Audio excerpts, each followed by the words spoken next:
We're back out here once again, and today we're talking about a deep dive into my favorite late fall and early winter baits, how, when, and why I'm using each one. And we're going to do it in such a way that even a novice angler can understand it. So stick around, you don't want to miss this one.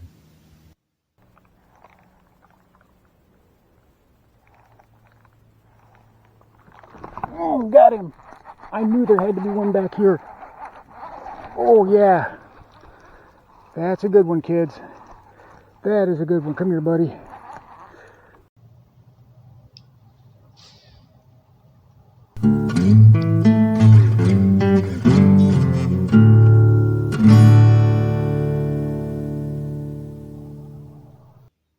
And here is this video's featured comment. Congratulations! If you would like to have a chance to have your comment featured in an upcoming video, all you've got to do is leave a comment. And now, on with the video. Welcome back to Lowbrow Fishing, and as I said in the intro, we're going to be doing a deep dive into the baits and tricks that I'm using, how and when I'm using these particular baits. You know, I've talked about some of these baits in previous videos, but I want to organize everything into one complete video where you know why I'm throwing this particular bait, when I'm throwing them, where I'm throwing them, you know, the reasoning behind everything, because there is a reasoning behind it. And I'm trying to do this so even a novice angler can watch this video and say, oh, okay, I understand that. So I kind of want to move slowly, work from bait to bait, and help anyone who watches this get an understanding of why I'm doing what I'm doing whenever I'm out fishing on the big lake. So these are really, in no particular order, these are the baits that I'm using, and a lot of them you have seen me use on this channel. You've seen me be successful with them. You know, I've told you about them, but today we're going to be talking about why I'm using them. And we're going to start off, you know, with this guy right here. Good old Yo-Zuri 3DB jerkbait. This thing has been on the channel plenty of times before, but this is what I'm using when I'm a little bit further offshore. That's mainly when I'm going to have this tied on. I mean, not necessarily deeper water, but more than a cast's length from the shore. That's ideally where I'm going to be using that, or any type of hard jerkbait. Whenever I'm trying to mimic an injured bait fish under the water, which is what this excels at. That's what these are made for, right? It floats in that water, or suspends in that water, essentially where you leave it. And in the wintertime, for me, that's very, very important, because when those bass are busting up, as we've said, a lot of time they're smacking into those fish, stunning them and not trying to eat them. So they come back later and then they suck up those stunned bait fish. It's easier for them. They don't have to chase them all over the place, although we'll get into that. But when they're smacking into them, when they're chasing after fish, smacking into them, and then, you know, sucking up the stunned ones, that's where something like this really, really shines. You know, like I said, I'm a little bit more off of the bank with this. Doesn't have to be in deeper water. I've been in water that's 4, 5, 6 foot deep, and I've also used it in water that's, you know, 15 or 20 feet deep. And how I'm using them whenever I'm in those different situations varies a little bit. If I'm in shallower water, obviously I'm not going to crank it down. You know, usually I'll throw this out there, I'll crank it down to depth, and then I'll start working it. You know, a couple of jerks and then let it pause. You know, 10, 15 seconds in some cases, and then a couple more jerks, you know, using slack line. And underwater, you can see this thing darting from side to side. And then you'll pause it, and a lot of times it'll either sit nose down or it'll sit like this. But either way, it just kind of sits there and it looks like a wounded bait fish. And that's fluttering its last gasps of life. That's very appealing for a bass. So that's what I'm using whenever I'm a little bit further away from the bank. Now, if I'm up near the bank, then it's going to be this guy, right? This is going to be when I'm in that shallower water, closer to the bank, working that thicker vegetation. This is a Zoom Fluke, you know, or any soft plastic jerkbait. 9 times out of 10, I'm going to have this rigged weightless. It's going to be on a 3/0 or 4/0 EWG hook, and I'll have this on a bait cast. You know, a lot of times you've seen that I've got my 30-pound braid to my 17-pound fluorocarbon. I'll have a 4/0 or 3/0 EWG rigged with this. Cast it out there, let it sink, and it's going to take a minute. Couple of pops, let it sink. Couple of pops, let it sink, and work it slow. And I'm working these near the bank, paralleling the bank if I can, and working it up and down through thicker vegetation. That's where something like this can really shine. Again, it's that same mentality as the other jerkbait. As a hard jerkbait, you're trying to mimic a bait fish that's been stunned, that's been injured. That's just an easy meal, and those bass can't resist it. So that's when I'm working these, whenever I'm closer to the bank. There's a lot more vegetation. Now, there doesn't have to be a whole bunch of vegetation for this to shine, right? You can work it around riprap banks. You can work it under docks. But in my lake, I've got a lot of vegetation, so that's why I work it. The point is I'm using this closer to the bank, and that's when it's really shining for me. Now, if there's a lot of wind and we've got some, waves rolling pretty good on the lake, then I'm going to be picking up something like this, a spinnerbait. A lot of times those bass, as I've said, they're chasing those bait fish. And this mimics that. This is a little bitty school of bait fish. That's essentially what this is trying to mimic. I'm working them very slowly. Now, normally I don't have a trailer or a trailer hook or anything like that on one of these, but in this instance, past few times I've been out, I've actually had a small 3.5-inch Rage Swimmer by Strike King, and this is a Googan. I think this is called a Zinger spinnerbait. If you want to know the brand, that really shouldn't make a difference. But in sunnier days, when we've got good wind, but we've got good sun outside, I'm using this white with this reflective here, and that's what's working really good for me. Now, if we've got days where we've got some cloud cover, but yet it's still windy, then I'm going to go with this Booyah. It's got the red hook, it's got the Colorado blade on it. It's much more loud, it's got that much more vibrant presentation, and I've got a lot of cloud cover, and we've got a good bit of wind. That's where this has really come into play. I've been able to work this on some of those colder days, on some of those windier days, whenever the weather hasn't worked so well, whenever the weather is just kind of miserable to be out fishing in. Well, this can make those kind of days a lot better, because this is what I'm pulling out. And again, I'm working this around structure. If I see timber in the water, if I see, laydowns or rock pile, or I see, a seawall or something of that nature, that's when I'm pulling this out. And I'm going to work this, down the bank. One of my favorite ways to work this thing is to parallel the little boat next to the bank and bring it towards me. Cast it down, bring it towards me along past laydowns and rocks and whatever else. Also, another thing that I'll do is I'll turn that boat perpendicularly, cast close to the bank, and bring it along a large laydown. Say you got a large tree that's in the water. I like to cast this up close to the bank and then work it slowly along that tree all the way out. So you can do it either way. You can work it parallel to the bank, or you can turn perpendicularly. But the point of this is for this particular one, this loud one, I want some cloud cover and I want a good bit of wind. And that's when these can really, really shine and do some good work. Now, if those bass are feeling a little bit more active, right? As I've been talking about here recently, they've been chasing bait schools and they are moving all over the lake. And that's the best time to catch those topwater fish is in November and early December. It's going to kind of taper off the further north you go, but even in, down to Florida, you can go all year with this. Those bass are chasing those schools of bait fish and zooming them all around the lake. But you need something that can keep up with that. And that's where this comes in. A Zara Spook. This is a Spook Junior. This is a little bit smaller one. This is a bone colored one.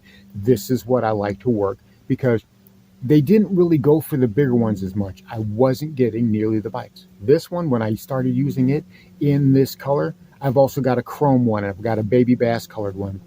I didn't get nearly the bites on those as I was getting on this. On a sunny day, even up to partly cloudy, this was doing most of the work. The other day, if you saw that video, this dude here caught, I can't tell you how many fish. I lost count, but probably in the order of 13 or 14 fish in just a few hours on this one bait. So topwater, if you can get those conditions right, if you can get a sunny day, and you can get those bass chasing those bait fish all around, this right here will definitely work. You've got to have something that will keep up with those bass. A buzzbait is something else that I had success on, but this is what really, really shined. Now, another bait you can use if those fish are kind of working a little bit fast, you see that they're moving around a certain area, chasing those bait fish, busting up here and there. Well, good old head and torpedo. Like, this is actually what my uncle, who was with me today, he had this tied on among other topwater baits that he'd never fished topwater before. So I figured I'd tie him on something easy. And the great thing about these is you can fish them in a couple of different ways. You can cast them out there and you can give them quick twitches, and that little prop right there will spit. It'll go bloop, bloop. Or you can give it a slow reel and bring it in, and it's almost like a whopper plopper as this blade spins and gives you that gurgling sound and leaves a good bubble trail. So I was showing him how to use this, giving him a couple of options, and it was nice to see that he was getting a couple of bites on it. Now, the first fish he missed, and the second fish, it was kind of funny. He brought it all the way to the boat before it got off. But finally, third time was the charm, and he actually hooked into a pretty good fish. Keep him tight. There you go. Oh, look at that. Look at that. Look at that. This one's hogging him yet. Not that big. Third time's the charm, huh? Come here, you.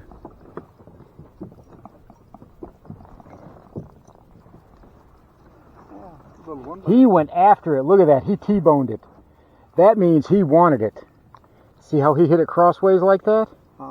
Got two hooks in it. Uh-huh. He got both the hooks in him. Mm-hmm. There's your fish. Oh. Hang on, we gotta commemorate that moment. He's about a pound, a little over a pound. Yeah, he's a nice little fish. Nice little fish. I shall put him back in. All right, put him back in. Oh. You want to go in head first, or however you want to do it? Just throw him in there. Yeah. There you go. And there he goes. There you go. You're getting pretty good at this. So it was nice to see my uncle catch his first topwater fish on this little head and torpedo. I don't think he took this little guy out of his hand the rest of the day. So I think he's got the topwater bug, as anyone can attest to if they've caught topwater fish before. But if those bass are not moving as much, is if they're busting up, and if you know that you've got the right conditions for it, those bass are chasing bait, but they're not moving as much, they're not going nearly as fast. Well, something like this Boy Howdy, this is a great bait to work. Now, even if those bass are moving quickly, you can catch one or two with this, but it's hard to do it over and over again because those bass move so much. And this is a slower worked bait. You cast these out and you let it sit. You let those rings dissipate. And then you give it a couple of subtle twitches to move the bait, I don't know, maybe 2 or 3 inches, enough to get those blades to spin and let it gurgle and spit for a second. Then you let it sit there. It's very similar to working a popper. Like you would a popper, you cast that out, you twitch it a couple times, you let it bloop a couple of times, and you let it sit. This is similar to that, although it's got that squeaky, prop sound that you would get like with a buzzbait or with a head and torpedo. But whenever those bass are not moving particularly fast and they're staying in one area, this can certainly be the ticket. A lot of times I see bass, they're busting all around me and they stay in one position. That doesn't mean that they're not chasing bait. It just means that in that area, they're getting the bait where they want them to be. So something like this can really, really be an effective bait. And if there's a little bit of wind, it doesn't really matter. This works when there's some wind on the water. This works just fine when there's some wave action on the water, when there's a little bit of wind. And I'm fishing this with 30-pound braid, 7.1 to 1 gear ratio. This is a 7-foot medium heavy. This is kind of a do-it-all rod for me. I also fish Texas rigs on this. This is what I'm fishing a weightless fluke on, so it's very versatile. This is my versatile braid setup, and that's something that I've got to have. And if you're fishing from the bank, you've got to have versatile gear, because you've only got a couple of choices. You can't bring everything that you have. You can't bring the whole tackle box, or you can't bring every rod and reel that you have. You've got to make it where you can move. So this is something that I like to have. It does a lot for me. It does more than one job for me. Today, it was a topwater rod that was working my boy howdies. And you guys know how much I love these things. And that's how I'm working them. I don't care if there's a little roll on the water. I don't care if there's calm on the water. These actually work pretty good either way. The trick is you've got to find the situation where those bass, they're not moving so much, that they're kind of staying in one area, but yet they're still active.